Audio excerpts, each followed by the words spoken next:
Divert చేసి అపవాది divert చేసిందని గుర్తించలేకపోయాము. సహాయం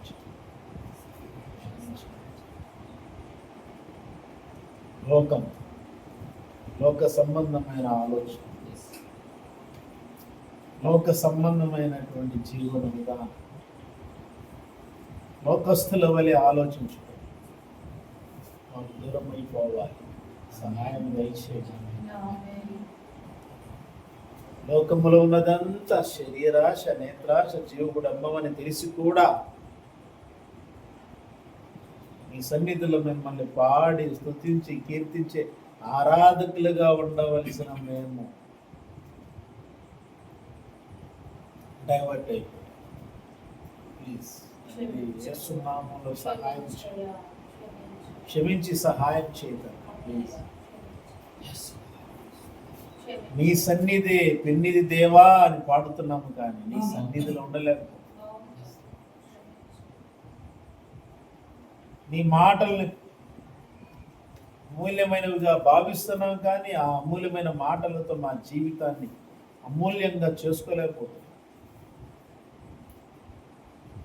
స్వార్థపరులమవుతున్నాం. సహాయం గల దైవమా, యేసునామములో సహాయం తెచ్చి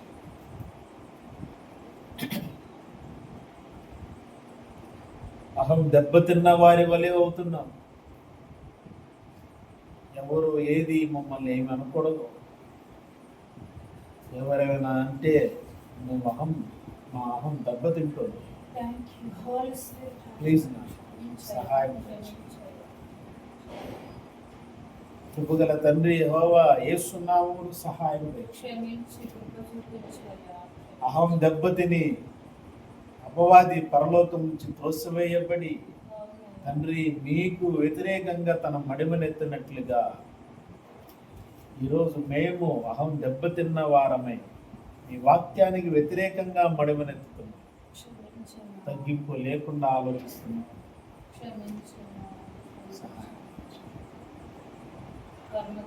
ఎన్ని మాటలన్నా, ఎంత కనీసం ముఖం మీద ఉమ్ములు పూసిన అరచేతులతో గుద్దినా కూడా మౌనంగా ఉన్నటువంటి క్రీస్తుని మేము ధ్యానం చేయలేకపోతున్నాం. ఆయన చూడలేకపోతున్నాం. మా మనసు లోకంతో ముడిపడి వ్యక్తుడిగా తను తాను చేస్తున్న క్రీస్తుని ధ్యానం చేయలేకపోయే మనసుకు తయారైంది. క్షమించి సహాయం చేయండి. ఏదో పాడుతున్నాం. పాటలో ఉన్న మాటల జీవితం మాలో లేదు. దయతో మన్నించి సహాయం చేయండి. తండ్రి యెహోవా, యేసునామములో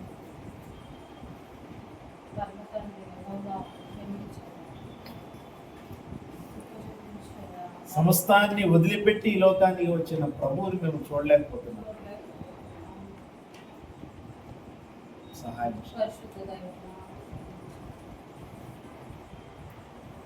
ప్రభుగల దైవము, మీ చిత్తము యేసునామములో మా పట్ల జరుగును గాక.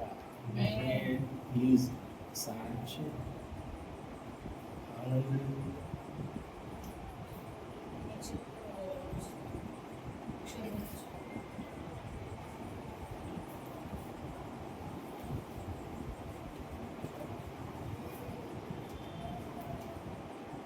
విశుద్ధుడా, వందనాలు.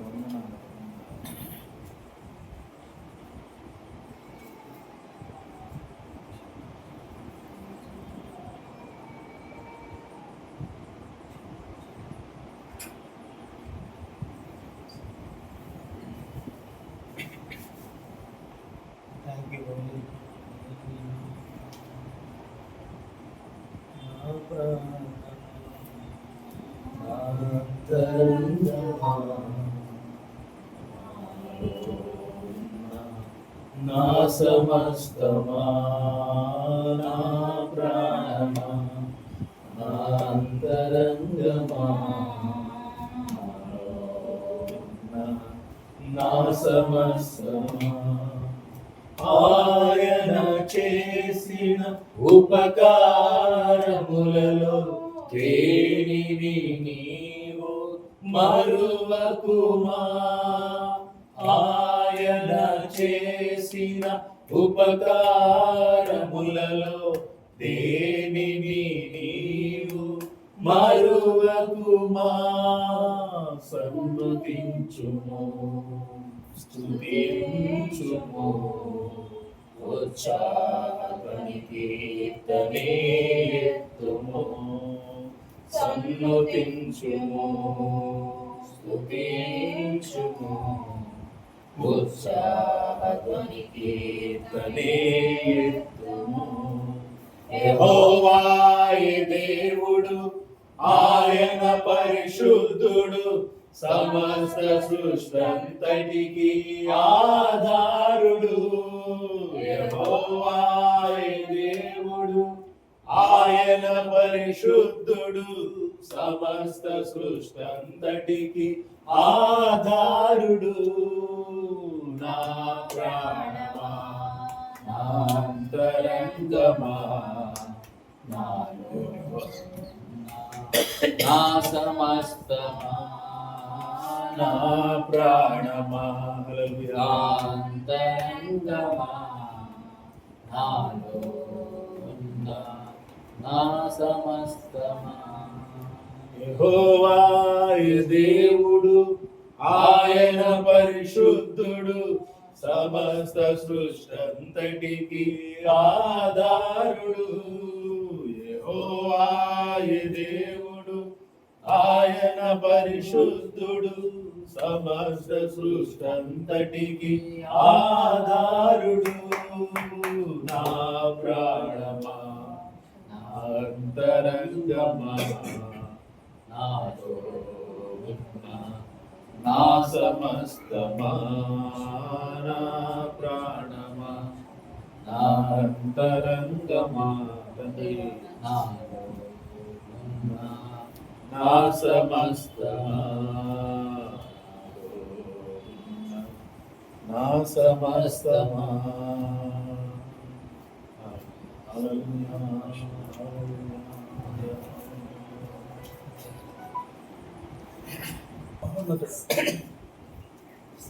తండ్రి సహాయకుడా, నజరేయుడైన యేసుక్రీస్తు అతి శ్రేష్టమైన నామములో మీరు స్తుతిస్తున్నాం. తెలుస్తున్నాం సహాయం చేయని ఆశీర్వదించి మేము అట్లా పడి మంది కన్నా ఉంచిన వందనాలు, అప్పుడు సత్యముఖి ఆరోగ్యం నడిపించిన స్తోత్రాలు తెలుస్తున్నాం. సహాయం ఆశీర్వదించుకున్న అమ్మాయిని తెచ్చు యేసునామములో ప్రార్థిస్తున్నాను. పరలోకపు తండ్రి.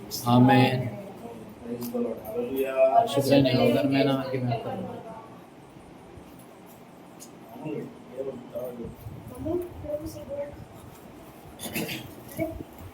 మామూలుగా చదువుతాం అంటే తర్వాత ఎవరు చదివే తర్వాత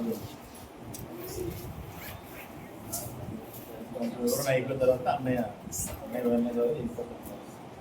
మళ్ళీ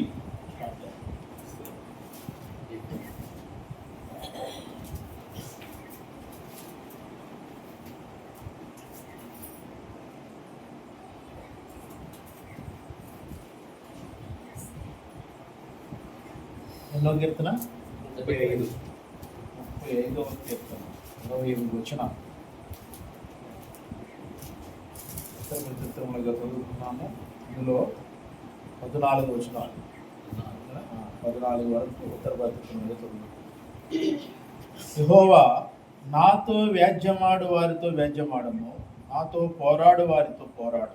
కేవలము డాలును పట్టుకుని నా సహాయమునకై లేచి ఈటే దూసి నన్ను తరుము వారిని అడ్డగింపు, నేనే నీ రక్షణ అని నాతో సెలవిమ్ము. నా ప్రాణం తీయగోవారు వారి సిగ్గును అవమానమును కలుగును గాక. నాకు కీడు చేయ ఆలోచించు వారు వెనుకకు మళ్లింపబడి లజ్జపడుదురు గాక. యెహోవా దూత వారిని పారదోరును గాక, వారు గాలికి కొట్టుకొని పొట్టువరి నుందురు గాక. యెహోవా దూత వారిని తరుమును గాక, వారి విరోధ చీకటి జారులుగా ఉండును గాక. నన్ను పట్టుకొనవలనని వారు నిర్నిమిత్తముగా గుంటలు తమ వలవడ్డిరి, నా ప్రాణం తీయవలనని నిర్నిమిత్తముగా గుంట త్రవ్వి. వారికి తెలియకుండా చేటు వారి మీదకి వచ్చును గాక, తాను ఒడ్డిన వలలో తానే చిక్కబడును గాక, వాడు ఆ చేటులోనే పడును గాక. అప్పుడు యెహోవా యందు నేను హర్షించుదును, ఆయన రక్షణ బట్టి నేను సంతోషించుదును. అప్పుడు యెహోవా నీ వంటి వాడెవడు? మించిన బలము గల వారి చేతిలో నుండి దీనులను దోచుకుని వారి చేతిలో నుండి దీనులను దరిద్రులను విడిపించువాడు నీవే అని నా ఎముకలన్నీ చెప్పుకొచ్చును. కూట సాక్షులు లేచుచున్నారు, నేను ఎరుగని సంగతులను గురించి నన్ను అడుగుచున్నారు. మేలునకు ప్రతిగా నాకు కీడు చేయుచున్నారు, నేను దిక్కులేని వాడనైతిని. వారు వ్యాధితో నున్నప్పుడు గోరెపెట్ట కట్టుకుంటుంది, ఉపవాసము చేత నా ప్రాణమును ఆయాసపరుచుకుంటుంది. అయినను నా ప్రార్థన నా ఎదలోనికి తిరిగి వచ్చింది. నేను నడుచుకుంటుని వారి వలె పొంగుచుంటిని. దయచేసి కూర్చోండి. Praise the Lord. హల్లెలూయా. దేవుని ఘనమైన నామానికి మహిమ కలుగును. దావీదు రచించిన కీర్తన ధ్యానం చేస్తున్నాం. యెహోవా నాతో వ్యాజ్యమాడు వారితో వ్యాజ్యమాడము, నాతో పోరాడు వారితో పోరాడు. కేడెమును డాలును పట్టుకుని నా సహాయముకి లేచి నిలువు. చూడండి, దేవుని సహాయాన్ని కోరుకుంటున్నాడు దావీదు. దావీదు దేవుని హృదయానుసారం నిజంగా తనకున్న ప్రతి బాధలో కూడా దావీదు దేవునికే మొరపెట్టేవాడు. Praise the Lord. హల్లెలూయా. మనం నోటితో చెప్తాం అంతే, దేవుడే నా సహాయం, కానీ మనం చేసే పని మనం చేస్తూనే ఉంటాం. ఆయన హృదయాన్ని బట్టి ఒక్కసారి మనం నడుచుకోం, కానీ మళ్ళీ మాట ఆయన సహాయం లేకపోతే ఎట్టండి, మనకి ఎలా గడుస్తుంది? ఆయన సహాయం లేకపోతే చేసే పనులు చేసుకుంటా ఆయన సహాయం అంటాం.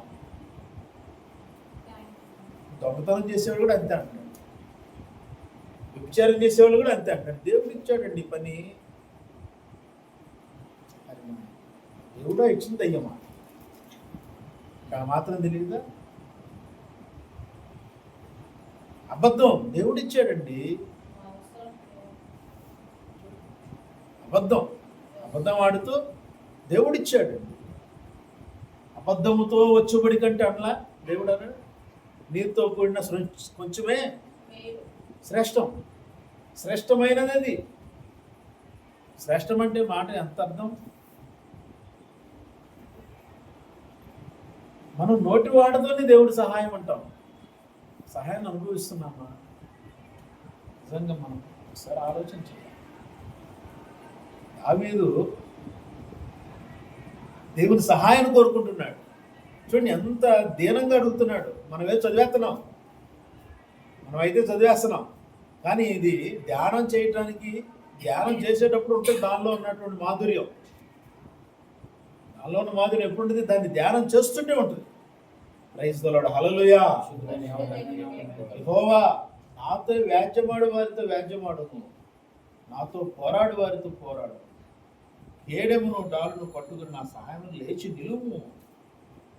ఇది దయతో వేడుకున్నట్లేదు.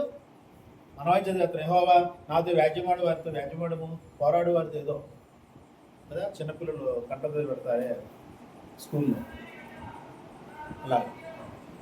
అంటే చదివే దానిలో కూడా మనకి ఏం కావాలి? ధ్యానంతో చదవాలి. ధ్యానపూర్వకంగా చదివితే ఆ మాటల్లో ఉన్నటువంటి మాధుర్యం మనకు అర్థమైతే అప్పుడు మన హృదయము దేవుని కొరకు ఆశ కలిగినదిగా మారింది. Praise the Lord. హల్లెలూయా. ఈట దూసి నన్ను తరువారిని అడ్డగింపు, నేనే నీ రక్షణ నాతో సెలవింపు. అనుభవించలే పరిశుద్ధుడైనటువంటి దేవుని యొక్క సన్నిధిలో ఉన్న మనము, పరిశుద్ధుడైనటువంటి యేసుక్రీస్తు ప్రభువుని నమ్మిన మనము దురాత్మలకు భయపడుతున్నాం. ఎవరో ఏదో అంటారని భయపడుతున్నాం, ఎవరో ఏదో చేస్తారని భయపడుతున్నాం. అంటే అసలు ప్రభువు ఎవరు ఎన్ని అన్నా కూడా తన పని తను చేసుకుంటూ వెళ్ళిపోయాడు. ఏంటైన పని? పగలంతా అందరికీ బోధించడం, రాత్రి అయితే ప్రార్థించడం. ఆ ప్రార్థన ఎలాగా? ఒంటరిగా వెళ్ళి ప్రార్థించేవాడు, అందరి ముందు ప్రార్థించేవాడు కాదు. అదే మనం అందరి ముందు ప్రార్థన చేస్తాం, అందరి ముందు ప్రార్థన చేస్తూ వాళ్ళ గురించి ప్రార్థన చేస్తాం, వాళ్ళ గురించే అందరి ముందు ప్రార్థన చేస్తాం, వాళ్ళ గురించే ప్రార్థన చేస్తాం. అప్పుడు అవతల వాళ్ళకి ఎలా ఉంటుంది, వినేవాళ్ళకి నీ దగ్గర ఉన్న వాళ్ళ పేరు పెట్టి ప్రార్థన చేస్తున్నావు, లేదంటే వారు నీకేమవుతారో దాన్ని బట్టి నువ్వు ప్రార్థన చేస్తున్నావు. కొడుకో కూతురో భార్యో భర్తో, ప్రభు నా భర్త కోసం ప్రార్థన చేస్తాను అని చెప్పి భర్త ముందే ప్రార్థన చేశాను. నా భర్త ఇలాగ ఉన్నాడు, అలా ఉన్నాడు, ఇలా ఉన్నాడు అని ఏమైంది బెడ్ తీసుకొని తర్వాత ప్రార్థన అంతా అయిపోయింది. లేదంటే ప్రార్థనలోని కోపం వస్తే అంటే వాళ్ళలోనికి ఏమో వస్తుంది అప్పుడు, అంటే దురాత్మని ఎవరు ఆహ్వానిస్తున్నారు ప్రార్థనతో, మనకు అర్థం కాదు అసలు దురాత్మ ఎలా పనిచేస్తుంది, ఎలా ఎందుకు పనిచేస్తుంది. తర్వాత గొడవ, ప్రార్థన అయిపోయిన తర్వాత ఏమైంది గొడవ. ఎందుకు అంటే ఆ ప్రార్థనలో తనకు అభ్యంతరం, ఆ ప్రార్థన ఇప్పుడు చేయాలి నువ్వు ఒంటరిగా ఉన్నప్పుడు ప్రభు పాదాలు పట్టుకొని బతుకులాడు, భార్య కోసమో భర్త కోసమో పిల్లల కోసమో. ఇది దావీదు అలాగే వేడుకుంటున్నాడు, ఒంటరిగా ఉండి వేడుకుంటున్నాడు. ఇదే ప్రార్థన శత్రువుల ముందు చేశాడు, వెంటనే శత్రువులు ఏం చేస్తారు, కత్తులతో పొడి చంపేస్తారు.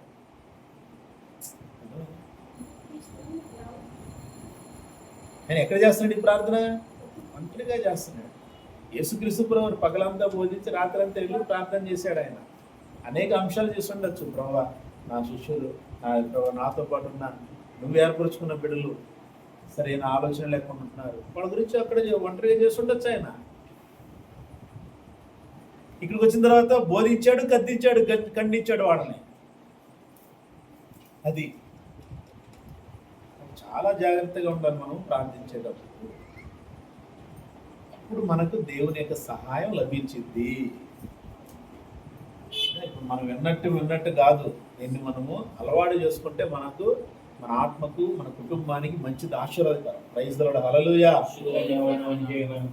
తప్పనిసరి అనుభవించాలి, ప్రభు యొక్క సన్నిధిని అనుభవించాలి, ప్రభు యొక్క సన్నిధిని అనుభవించాలి. ప్రార్థన అయిపోయాగానే శోధన స్టార్ట్ అయింది అందరికీ, ఒక్కోడికి ఒక్కో రకం నుంచి.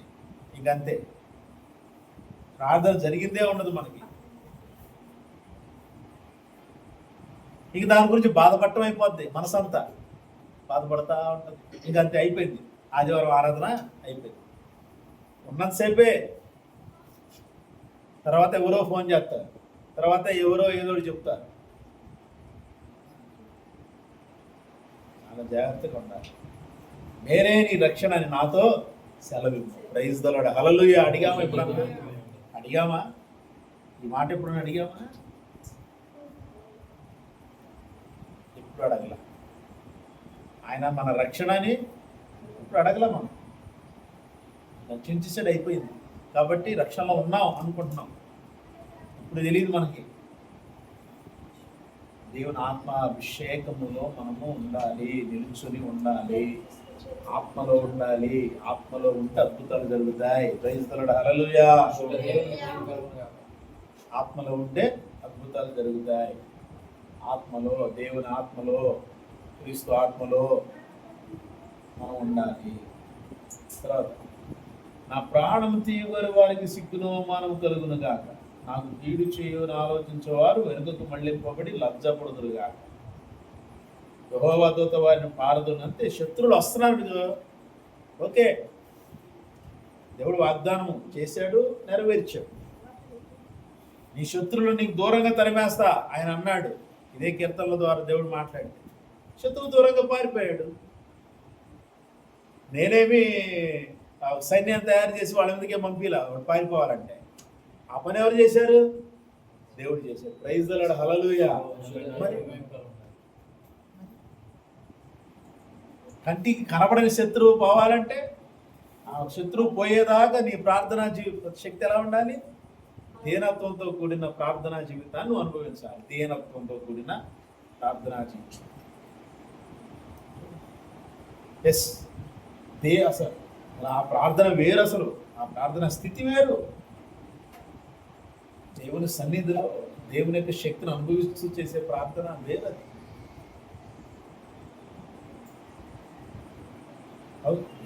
అది దేవుడు చేసే కార్యాలు అవన్నీ. అపవాది వారి దోతలు నీ దగ్గర నుంచి, నీ కుటుంబం నుంచి యేసు నామములో పారిపోతాయి. ఎప్పుడు పారిపోతాయి? ఆ ప్రార్థనా శక్తిని నువ్వు కలిగి ఉన్నప్పుడు. దేవుని ఆత్మాభిషేక ప్రార్థనా జీవితం. యోధా గారు అంటారు తమ భక్తిలో, పరిశుద్ధాత్మలో ప్రార్థన చేయొచ్చు. పరిశుద్ధాత్మలో ప్రార్థన, ఇది ఎన్నిసార్లు విన్నాం మనం ఈ మాట. పరిశుద్ధాత్మలో ప్రార్థన, పెదాల ప్రార్థన కాదు ఆయనకు కావాల్సింది. పరిశుద్ధాత్మలో ప్రార్థన, నీ అంతరంగంలో నుంచి వచ్చే ప్రార్థన కావాలి ఆయనకి. కోరుకోవాలి, ప్రభా నన్ను సరిచేయి తండ్రి, కోరుకోవాలి. మనం అనుకుంటాం నేను సరిగా ఉన్నాను కదా అని. నీకు ఆయనే సరి చెప్తాడు, నేను సరిగా ఉన్నాను ప్రభువా అనే చెప్తున్నాం మనం డైరెక్ట్గా ఆయన చెప్పడమే, నేను సరిగా ఉన్నాను ప్రభా, నువ్వు సరి చేసావు ప్రభా, నేను సరిగానే ఉన్నాను ప్రభా. దాంతో ఆగిపోతాను, బతులాడుకోవట్లేదు. ఎస్ ప్రభా, నాకేదో వెల్తీగా ఉంది తండ్రి, నాకు సహాయం చేయండి. నా ఆత్మ నాకు సరైనటువంటి మార్గదర్శనం చూపించలేకపోతుంది, నాకు సహాయం దయచేయి. సరైన ఆలోచన నాకు దొరకట్లేదు ప్రభా, నాకు సహాయం దయచేయి. సరిగా నేను నడవలేకపోతున్నాను ప్రభా, నాకు సహాయం దయచేయి.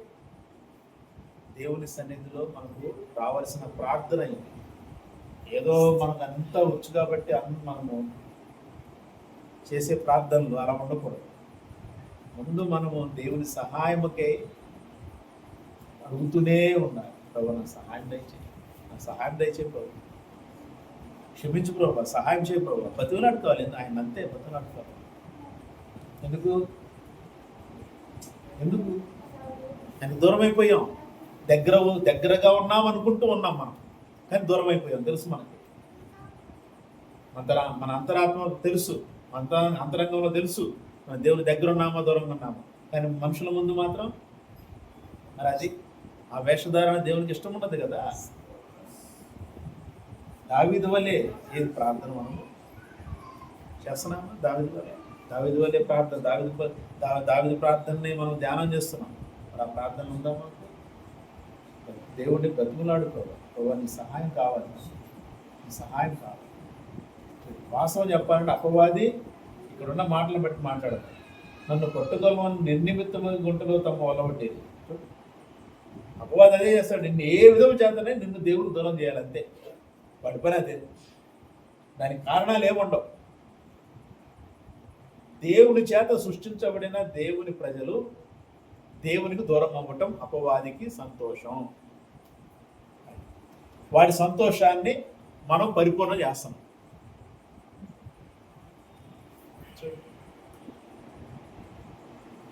మన జీవితంలో ఆశీర్వాదాలు లేవు అని అంటే మనము ఆశీర్వాదాలు ఎందుకు లేవో ఆలోచిస్తున్నాము. కానీ అంటే లోకసమైన ఆశీర్వాదాలు మనకెందుకు? మనం దైవికమైన ఆశీర్వాదాలు మనం పొందుకుందామని ఆలోచన చేయట్లా. ఈ లోకంలో మనకి ఏదైనా రావాలి అని అంటే అది ఎందుకు నాకు రావట్లేదు అని ఆలోచిస్తున్నాం మనం. దానికంటే బదులు నేను దేవుని ఆత్మలో ఎందుకు ఆశ్రదించలేకపోతున్నాను, దేవుని ఆత్మలో ఎందుకు నేను బలంగా ఉండలేకపోతున్నాను మనం ఆలోచించాలి. మనం అలా ఆలోచించకుండా ఈ లోకంలో ఇది నేను కోరుకున్న ఇది నాకు ఎందుకు రావట్లేదు, ఈ లోకంలో ఇది కోరుకున్నా ఇది ఎందుకు నాకు రావట్లేదు, ఎక్కడుంది లోపం, ఎవరిలో ఉంది లోపం? మనం కోరుకునే విషయాల్లోనే ఉంది లోపం. యాకోబు గారు క్లియర్గా రాస్తాడు, నువ్వేం కోరుకుంటున్నావు? మొదటి అధ్యాయం చదవాలి. మనం ఏం కోరుకుంటున్నాం? మనం చాలా జాగ్రత్తగా ఉండాలి.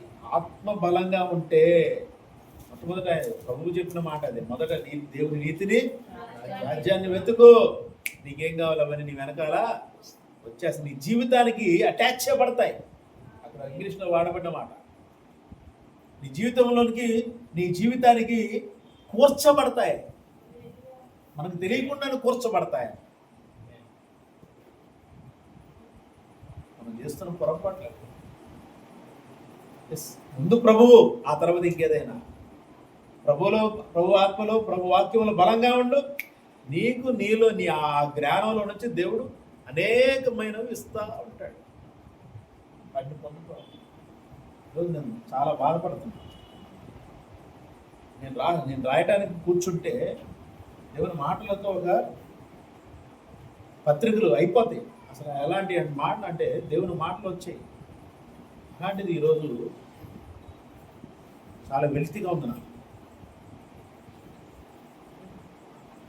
దేవుని జ్ఞానముతో మనం నింపబడితే ఆ జ్ఞానములో నుండే మనకు కావలసిన దాన్ని దేవుడు ఇస్తాడు. ప్రైజ్ ది లార్డ్, హల్లెలూయా. దేవుని జ్ఞానముతో నింపబడితే, దేవుని ఆత్మతో నింపబడితే మనకేం కావాలో దేవుడు ఆ జ్ఞానంలో నుంచి మనకిస్తాడు. తెలివిగా జీవించడానికి మనం నేర్చుకోవాలి, అలవాటు చేసుకోవాలి. తెలివిగా జీవించాలి. యేసుక్రీస్తు ప్రభువు చెప్పిన మాట, పావుల వలె నిష్కపటులుగా ఉండండి, పాముల వలె వివేకంగా ఉండండి, తెలివిగా. క్రైస్తవులకు అది లేదు. ఈరోజు లోకము అయిపోయింది. తీర్పులో ఉన్న లోకమంతా తీర్పులో ఉంది. ఆ తీర్పులో ఉన్న లోకంలో మనం ఉన్నాము. మనం ఆ తీర్పులకు వెళ్ళకుండా జాగ్రత్త పడాల్సిన బాధ్యత మనదే. Praise the Lord, hallelujah.